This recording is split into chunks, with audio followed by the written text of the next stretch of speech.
শরীর খারাপ লাগছে নাকি? মা, এখানে খুব নোংরা গন্ধ আসছে।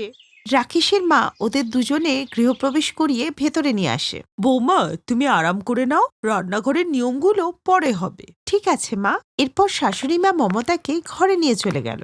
রাকেশ এতদিন নিজের মায়ের সাথে থাকতো, এখন মমতা আসায় ওরা ৩ জন হয়ে গেল।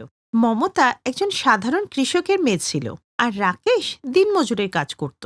এরপর রাতের বেলা বৌমা, রাত হয়ে গেছে, আজকে তোমার বিয়ের পর প্রথম রান্নাঘর, তো তোমার যা ইচ্ছা তাই বানাও। আমি তো ভাবতেই পারিনি যে তোমার মতো এত ভালো শাশুড়ি আমি পাবো।